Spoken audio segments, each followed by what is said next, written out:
A $29 flight across the country sounds like a victory. Air travel has never been cheaper. That's what it looks like. But here's the strange part. If flying is so cheap, why does it feel more expensive than ever? Why do basic tickets not include bags? Why are seats smaller? Why do airlines charge to sit together? Why does the final price rarely match the number you first clicked? And here's the real question. If airlines are selling tickets for less than the cost of dinner, how are they making money at all? Because the truth is that $29 flight is not what it appears to be, and it was never meant to be. Airlines do not compete on comfort. Most planes fly at the same speed. Most seats are similar. Most routes take roughly the same amount of time. So airlines compete on visibility. Specifically, they compete on the first number you see. Open any flight search engine. The results are sorted by lowest price, not by comfort, not by legroom, not by reliability, by price. That first number determines which airline gets your click, and once an airline gets the click, it controls the buying environment. This is where cheap flights begin to make sense. The advertised fare is stripped down to the minimum legal transportation product. A seat on a specific flight with strict conditions, almost no flexibility. Everything else becomes optional. Carry-on bag, checked luggage, seat assignment, priority boarding, refundability. Those used to be bundled into the ticket. Now they are separate line items. This is not an accident. It is called unbundling. Unbundling allows airlines to advertise a very low entry price while monetizing individual preferences later. The base fare is not designed to represent the total cost. It is designed to win the click, and the click is everything. For many airlines, especially low-cost carriers, up to 40 or even 50% of revenue comes from ancillary services. That includes baggage fees, seat selection, onboard food, change fees, priority access, extra legroom, travel insurance. The base fare gets you onto the aircraft. Everything else is modular. This system works because passengers value different things. A backpack traveler may not need luggage. A family may pay to sit together. A business traveler may need flexibility. Instead of charging everyone the same all-inclusive fares, airlines extract different amounts from different passengers. And once a passenger commits to the flight, add-ons feel smaller. A $40 bag fee attached to a $29 ticket does not psychologically feel like a $69 ticket. It feels like an optional upgrade. The low base price anchors the transaction, but ancillary revenue is only part of the system. Frequent flyer programs were once simple marketing tools. Today, they are financial engines. Airlines sell miles to banks. Banks use those miles as rewards for credit card spending. Consumers swipe their cards for groceries, gas, and rent. The bank purchases miles from the airline. The airline receives cash immediately. In some cases, airlines generate billions of dollars annually just from selling miles. During the pandemic, several major airlines used their loyalty programs as collateral to secure loans. That tells you something important. The loyalty programs can be more financially stable than the airline's ticket sales. In other words, the airline is not just selling flights, it is selling financial rewards tied to flights. Co-branded airline credit cards are extremely profitable. Customers pay annual fees, they chase status tires, they accumulate miles, and the airline earns revenue even when the customer is not flying.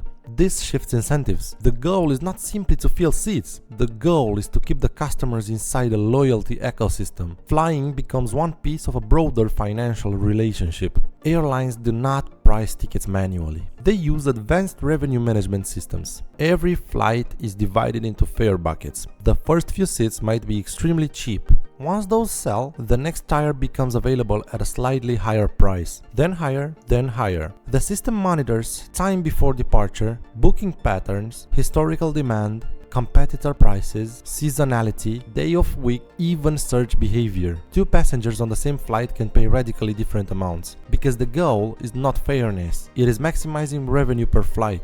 Some seats are intentionally sold very cheap to stimulate demand and create visibility. Other seats are priced high to capture urgent travelers with less flexibility. The cheap ticket is not representative of the average ticket. It is part of a pricing ladder. Airplanes are expensive. A narrow-body jet can cost tens of millions of dollars, and whether it flies full or empty, many of its costs are fixed. aircraft lease payments, pilot salaries, maintenance contracts, and insurance. The most important metric in airline economics is cost per available seat mile, known as CASM. Airlines compare this to revenue per available seat mile, known as RASM. If RASM exceeds CASM, the flight makes money. If it does not, it loses money. But here's where things get complicated. Flights are not evaluated in isolation. They are evaluated as part of a network.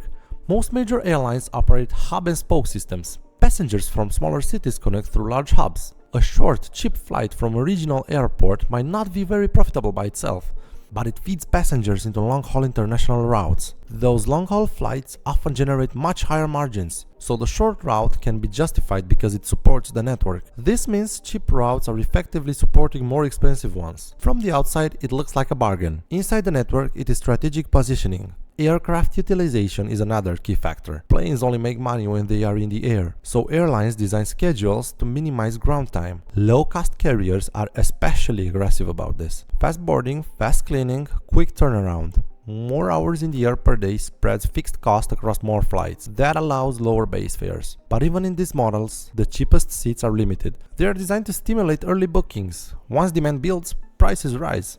There's another layer most travelers never see. Airports compete for routes. A new airline service brings tourism, business travel, and economic activity. So airports sometimes offer incentives, reduced landing fees, marketing support, temporary subsidized. Local governments may also provide financial support to attract carriers. This can temporarily lower operating costs on specific routes. That makes ultra-cheap introductory fares possible, but those incentives are often time-limited. Once they expire, prices adjust. Another factor is slot control. At congested airports, takeoff and landing rights are scarce. Airlines that control these slots hold valuable strategic assets. Sometimes maintaining the slot is more important than maximizing short-term profit on a single flight. Aggressive pricing can defend market share.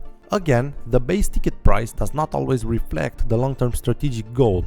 It reflects competitive positioning. Here's the part most people misunderstand. Cheap flights are real, but they are not designed to be universal. They are designed to segment customers. Airlines analyze willingness to pay. A flexible traveler booking months in advance on a Tuesday afternoon may get a very low fare. A traveler booking 2 weeks before departure on a Friday evening will likely pay much more. Same plane, same fuel, same crew, different price.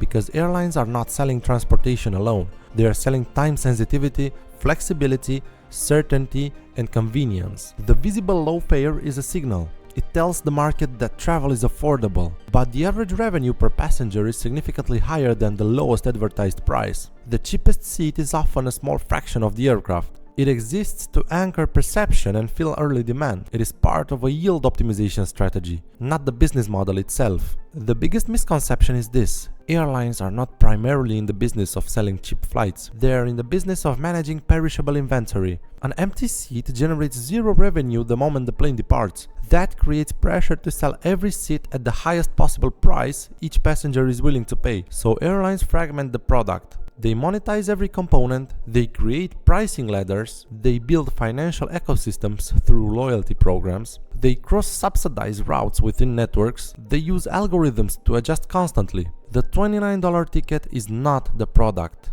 it is the entry point. The real product is yield. Flying has not simply become cheaper, it has become optimized. Some passengers pay less than ever before. Others pay significantly more. The system rewards flexibility and minimalism. It penalizes urgency and rigidity. Cheap flights are not a lie in the sense of being fake. They exist, but they are strategic. They are engineered numbers inside a much larger revenue system. And once you understand that system, the pricing stops feeling random. It starts to look exactly as designed.